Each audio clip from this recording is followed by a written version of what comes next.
Hey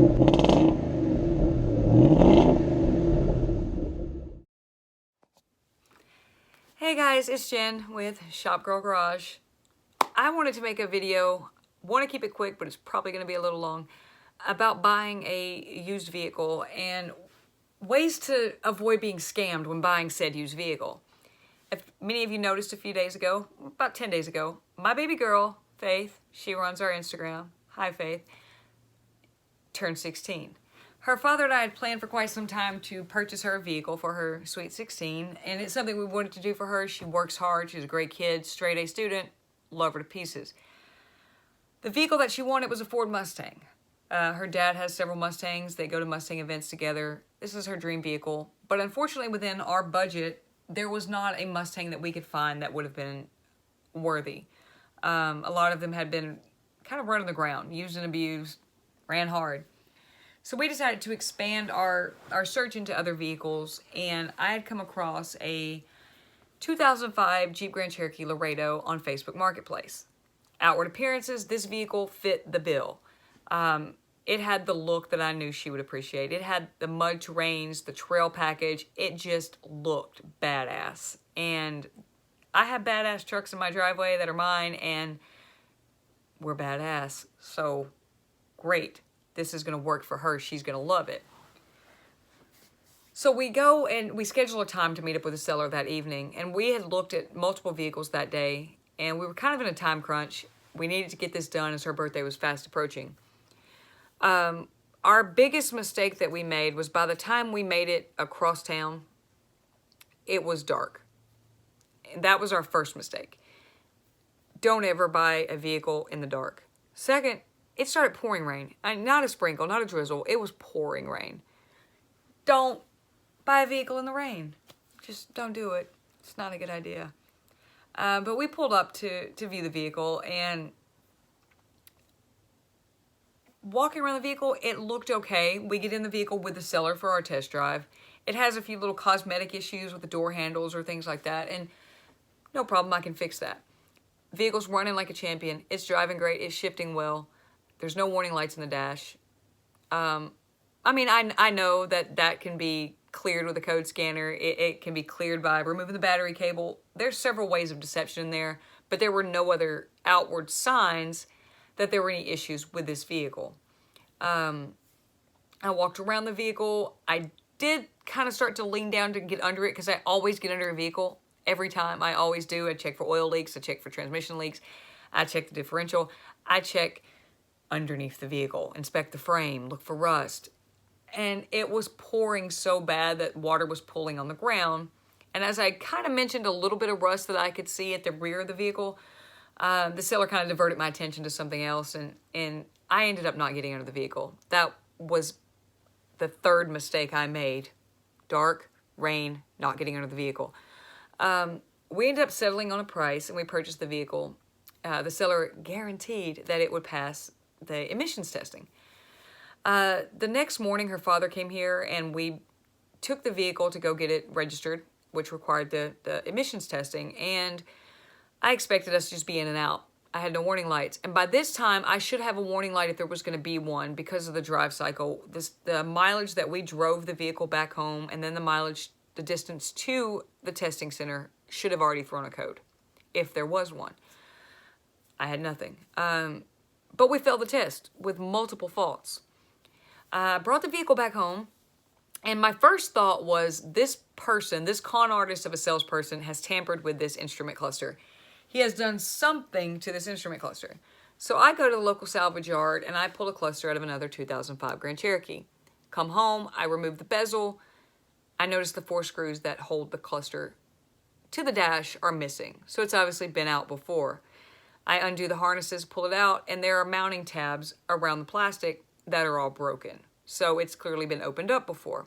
And what the seller had done was he had fried out the center section of the board that had all the warning lights on it. And I'm not familiar with the Jeep Grand Cherokee. This is our first one. I don't know, unless it's illuminated, where the warning lights are, on location of the board.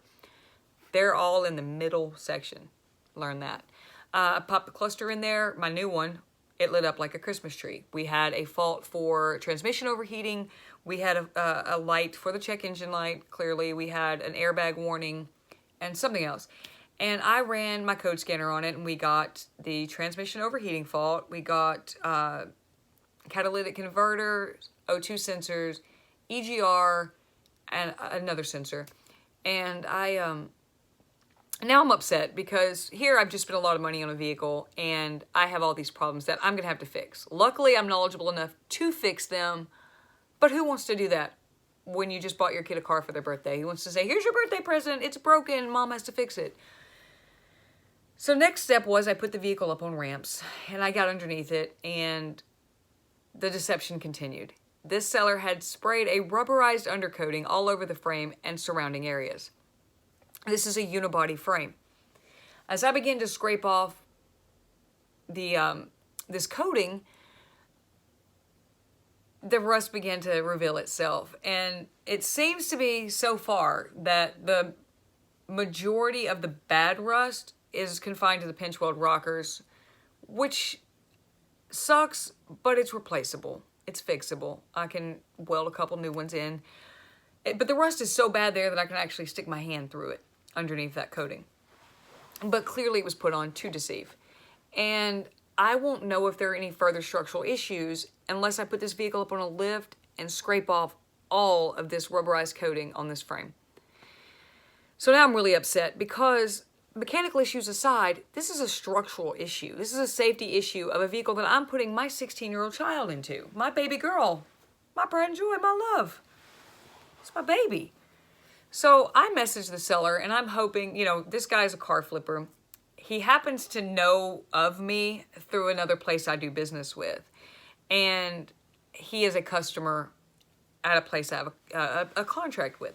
So I'm hoping because of that connection and because he knew this was for a 16-year-old girl that he's going to do the right thing, meet up with us, at least give us a significant portion of our money back, as we've had this vehicle for less than 24 hours. And clearly there's all these issues that he obviously knew about. He kept pointing attention to the fact that this vehicle had brand new wheels and tires on it. And they were nice. And you should know how expensive they are. Well, yes, I do know how expensive they are. And I also know that wheels and tires, that's like putting lipstick on a pig. Just because you put wheels and tires on a junk vehicle does not make it a good vehicle. It makes it a piece of junk with nice wheels and tires. So when I messaged the seller, he came back at me with so, fix it. That was the reply I got. Heavily upset by this, but what can I do? Here I am with this vehicle. I've been working every day to fix it, and every day there's another problem. Every day there's another issue. Yesterday we had an issue with blue smoke coming from the exhaust. And at first, her friends who were following her called me and said, there's white smoke coming from her exhaust. I get the vehicle home. My first thought was, oh gosh, a head gasket, because the 4.7 is known for a head gasket failure issue. But when I got it home, it wasn't the head gasket. It ended up being blow-by through the PCV valve. It wasn't the rings. It was PCV, had blow-by through it. I replaced this $8 part. Bye-bye blue smoke. We're back on the road. She's driving. Well, tonight, she was going to go spend the night at her dad's house, and I made her pop the hood because that's what I do. I want to check the fluids. It's still a fairly new vehicle, and it had all these problems. I want to make sure she's going to be okay. I want to check her oil. I want to check all that. Well, I had just topped off the coolant a few days prior, and I noticed that all the coolant in the reservoir was gone, and I smelled antifreeze. Looking around the engine compartment, there's antifreeze all over the place. It's on the battery. It's on the breather box. It's all around. Upon further inspection, to me, it looks like I have a leaky water pump. That sucks, but I can fix it. She's getting upset. I can clearly see it. She's down. This was her birthday present, and it's broken, and I'm not going to let her drive away in it. But I'm still encouraging her. Hey, mama's got this. We'll take care of it. It's fixable. Well, as I walked around the vehicle, I noticed some faint puffs of white smoke. Oh gosh, do we have a head gasket issue is back where I'm thinking, because I do have this antifreeze leak. I do have a coolant leak. Is it coming from the water pump, or is it coming from the block? Is it coming from the intake manifold? Where's it coming from? Because it's all over the place. I don't know. Is this white smoke that's coming out? Is it because of the environment? Is it because it's cold and the exhaust? Is it, condensation. What is it? And I won't know for sure until I do a little bit more inspecting tomorrow and the next day on what exactly our issue is here. But my point in making this video is I consider myself to be a knowledgeable person. I consider myself to be someone that can't be scammed and taken advantage of. And I've taken pride in that because as a woman, I know that you all know this. When you go to a shop or when you go buy a car, you're going to get the BS. When you go to a repair shop, 9 times out of 10, they're going to tell you you need stuff you don't need. Parts and repairs that you don't need. And so I've always taken pride in the fact that I know enough to not be scammed. And here I let myself be scammed. I'm really kicking myself in the butt for not taking a code reader with me, a code scanner. I have 2 outside. Why I didn't put one in the car and take it with me, I don't know. That's the first thing I should have done, was take a code scanner. Because had I put a code scanner on that vehicle and it threw the codes that it did, I would have never bought the vehicle. Because now I know this seller is deceptive. Now I know he has tried something, whether it be a reset, a code clearing, pulling the battery cable, or tampering with the cluster as he ended up doing. I would have known not to buy the vehicle. So when you're buying a used vehicle, take a code scanner with you. If you don't have one, your local auto parts stores on your test drive, find one. They scan them for free. Have them scan it. Take your vehicle to your mechanic if you don't have a mechanic. If you are a mechanic, take the vehicle to your shop and check it out. We should know better. Also, you can go to your local auto parts store, and I highly suggest this. You can rent a head gasket test kit. I think they charge like $25 or $30, and upon return, you get that $25 or $30 back. But this gives you the option to find out with a simple test where you just attach this device to your radiator cap, take the cap off, put it there, put a little bit of dye in there. It checks for combustion gases in your coolant. And if I had done that, I would know right now, which I'm going to do tomorrow. I would know if I had a blown head gasket or if there was an issue with it before I even left the place. Do that, do that, do that. Don't make the mistakes I did, guys. I am really kicking myself in the butt for this purchase, and I'm hoping I can get it right for my baby girl. But you all have a great night. Talk to you later.